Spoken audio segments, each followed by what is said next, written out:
When you widen the toes, although the space is seen between the tip of the toes, really the widening comes from the ball of the foot. Widen that part.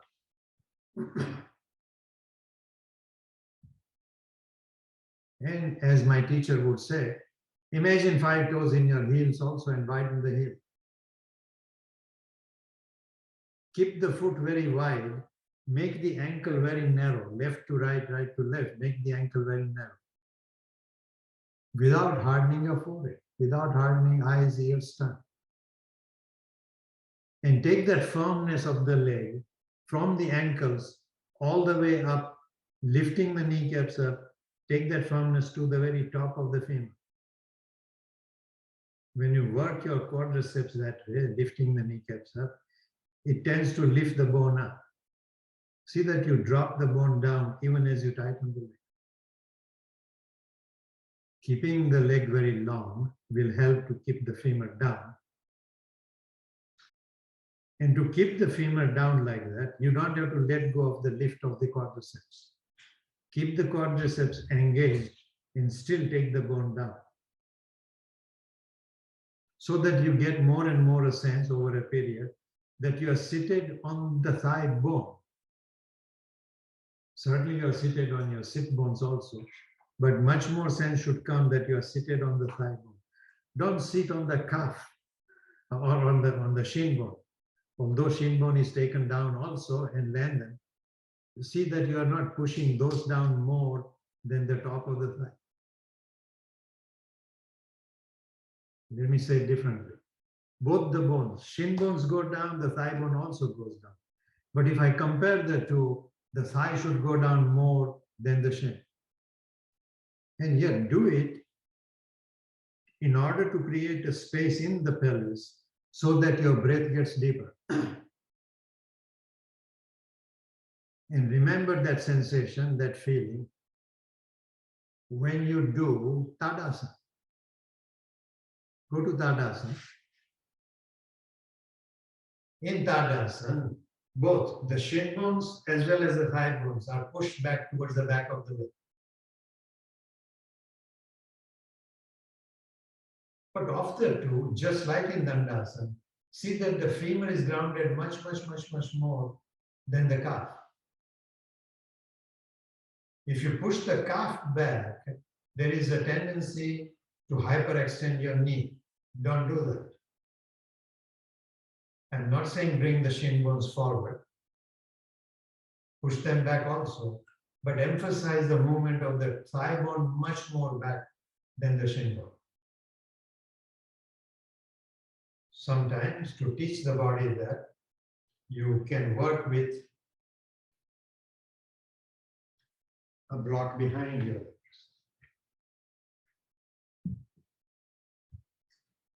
Near the middle of the calf or a little higher up, put a block behind. Then see if you can stand up and then push the thigh as far back as you can. So you at least get a understanding of what that sensation is.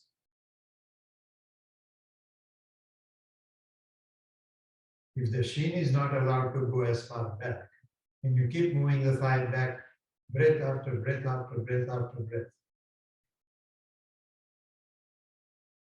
Slowly, the sense grows in your body, in the intelligence of the body. What is Tadasana? And if it is done correctly, you will find there is a space in the head also as a result. The breath is freer. There is more sense of weight on the bottom of your foot.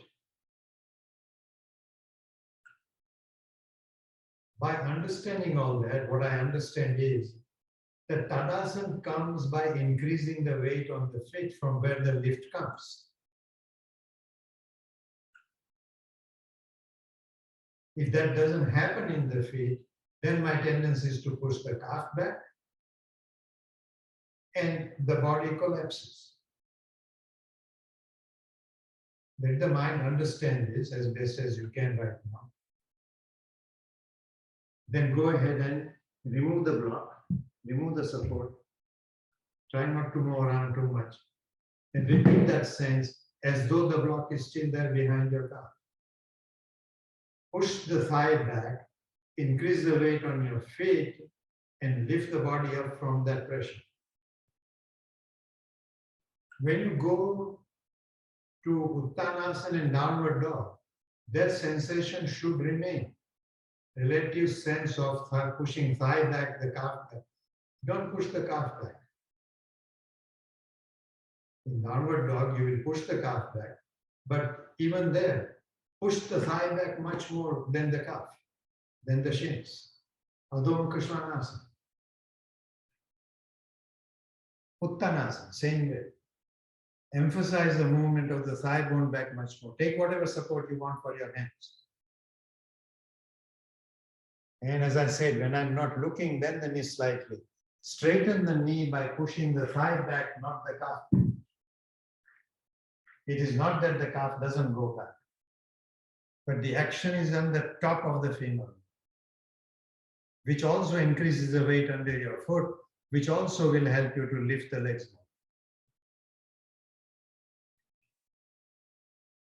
more. All right, let's do the trick Andrea is doing. Stand close to the wall, put the block behind your calf. Bend down first, then bend the knee slightly. Go closer to the wall, put a block behind. Keeping the eyes soft, ears soft, tongue soft, forehead soft. Breathing freely. Destroy the block not by pushing the calf back, but by pushing the thigh back. As you do that, as you attempt to do that more and more, see that you're breathing. Inhale, come up. Repeat the same thing, Uttanasana, without the block behind. So the mind learns what is the sensation you want. As you push the femur back, the weight will increase, should increase on your feet, which helps you to keep the length of the leg more. The calf, the shin also is taken back, but definitely not more than the thigh.